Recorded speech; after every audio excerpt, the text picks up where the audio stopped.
Dans le sud de la France pour le 63e festival du film.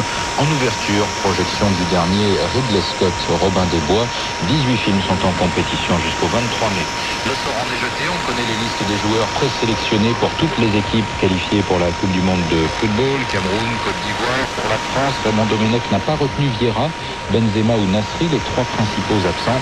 Figurent en revanche des piliers comme Ribéry, Henry ou Cissé et encore des nouveaux venus comme Valbuena.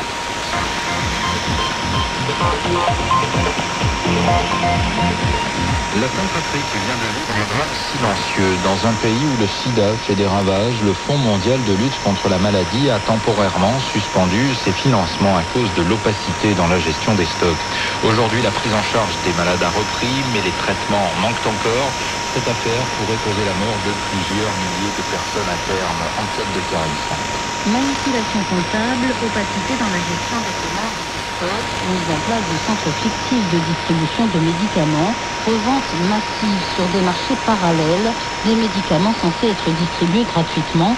Voilà pourquoi, selon une source proche des bailleurs, le Fonds mondial de lutte contre le sida a suspendu en novembre dernier son aide à la Centrafrique. Plus d'argent, donc plus de commandes d'antirétroviraux. L'interruption des traitements a été quasi totale entre février et mars.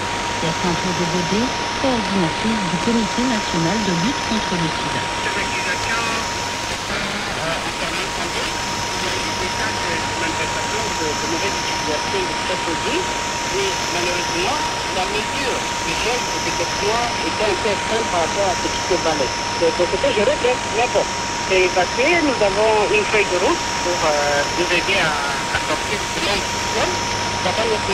Sur les 40 000 malades dépistés en Centrafrique, 15 000 sont pris en charge. De l'avis d'un médecin, pour eux, les conséquences sont dramatiques. En effet, quand on interrompt les traitements, le virus mute. Il faut donc passer des antirétroviraux de première génération à ceux de deuxième génération, bien plus coûteux. Or, seuls des ARV de première génération sont arrivés depuis le mois de mars à Bangui.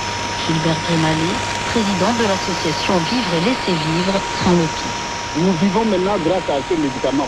Et la rupture a une conséquence très grave sur la maladie.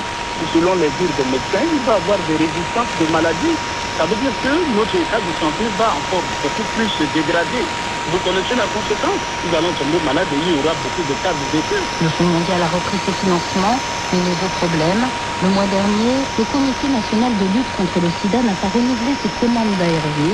Conséquence, il risque d'y avoir une nouvelle rupture des antirétroviraux dès la fin du mois de juillet. Il est 6h50 à Bangui. L'Afrique de l'Ouest, plaque tournante du trafic de cocaïne entre l'Amérique latine et l'Europe. C'est le thème du livre Afrique noire, poudre blanche, publié chez André Versailles sous la plume de Christophe Champin de RFI.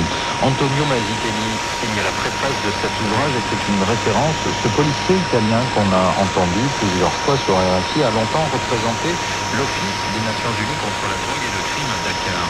Aujourd'hui, il fait le même travail mais à Mexico. Antonio Mazitelli est l'invité de Christophe Boisboudi. Antonio Mazitelli, bonjour. Bonjour à vous. Voilà plusieurs années que les Nations Unies luttent contre le trafic de drogue en Afrique de l'Ouest, mais ce trafic n'arrête pas de se développer. Alors qu'est-ce qui ne va pas? Non, moi je dirais qu'il y a eu des progrès en Afrique de l'Ouest avec la CEDEAO, avec plusieurs pays. Certainement, c'est pas quelque chose qu'on peut facilement vaincre, mais il y a des avances, il y a des progrès. Mais tout de même, les quantités saisies sont de plus en plus importantes. Avant 2005, on ne saisissait qu'une tonne par-ci, une tonne par-là. Maintenant, on saisit plusieurs dizaines de tonnes. Oui, non, il faut dire qu'il y a eu une montée épouvantable des saisies de 2006 jusqu'à 2008. Et à partir de l'année 2009, on a commencé à remarquer une baisse des saisies. Cela ne veut pas dire qu'il y a moins de cocaïne qui transite. Cela indique certainement ce que les trafiquants se sont rendus compte, que l'attention de la communauté internationale et des gouvernements a commencé à produire ses effets et donc ils ont dû forcément modifier, changer leur modus operandi.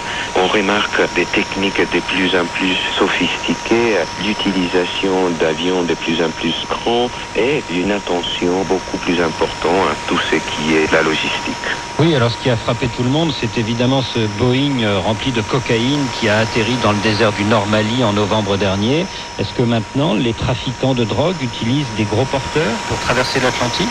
Certainement, le cas du Boeing confirme quelque chose qu'on avait déjà remarqué, c'est-à-dire l'utilisation d'avions de plus en plus grands pour le trafic. Déjà dans le passé, si je ne me trompe pas, en 2007, les autorités vénézuéliennes avaient intercepté un gros avion, si je ne me trompe pas, un DC-9 aux îles Margaritas, destiné à amener plus de 2 tonnes de cocaïne en République démocratique du Congo.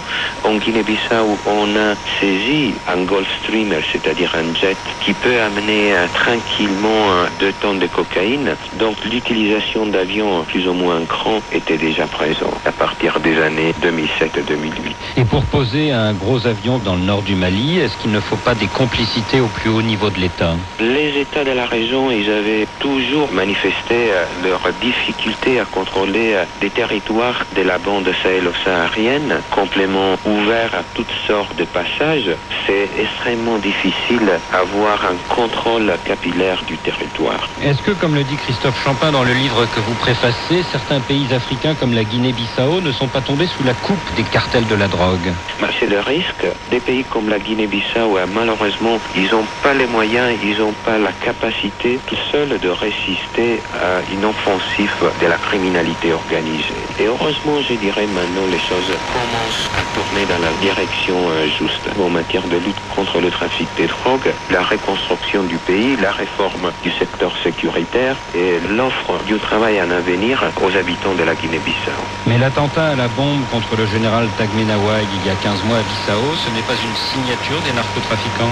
Pas forcément, ça répondait certainement à une situation d'instabilité. Antonio Mazitelli, Washington accuse nommément l'amiral Bubona Chuto d'être l'un des principaux chefs des narcotrafiquants de Guinée-Bissau. Or, depuis 2 mois, cet ancien chef d'état-major de la marine circule librement à Bissau. Est-ce que ça ne vous inquiète pas? Certainement, il y a beaucoup de choses à faire. Certainement, la pression internationale doit continuer et je crois que cela, c'est un signe important.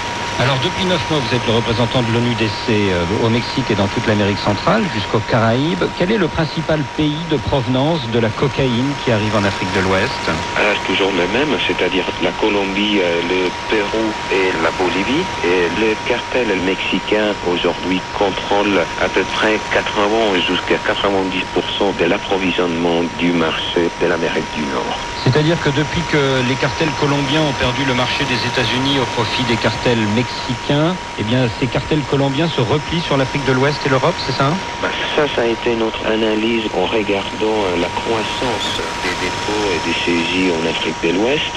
Certainement, à partir des années 80, les Colombiens, ils ont tourné leur attention vers ce qu'on peut définir le marché émergent, donc l'Europe, le Moyen-Orient, l'Europe de l'Est. Et dans ce contexte, certainement pour une raison de réduction des risques, ils ont décidé d'établir des bases logistiques, des dépôts en Afrique de l'Ouest. Mais quand les narcotrafiquants sont beaucoup plus riches que les petits États d'Afrique de l'Ouest, que peut-on faire pour les chasser de cette région? Je vous donne un exemple. Au niveau européen, il existe un mécanisme pour le contrôle et l'intervention rapide en haute mer. Cela a amené à plusieurs saisies en haute mer de la part de la marine française, espagnole, portugaise ou bien anglaise. Donc les forces armées des États riverains de l'Afrique doivent collaborer dans leur activité d'intelligence et de protection des frontières contre une nouvelle menace qui n'est pas une menace étatique, mais transnationale. Antonio Mazitelli, merci. Invité d'Afrique Matin, Antonio Mazitelli de l'Office des Nations Unies contre la drogue et le crime. Il signe la préface d'Afrique Noire, Poudre Blanche de Christophe Champin aux éditions André Versailles. Antonio Mazitelli répondait aux questions de Christophe Boisboulier.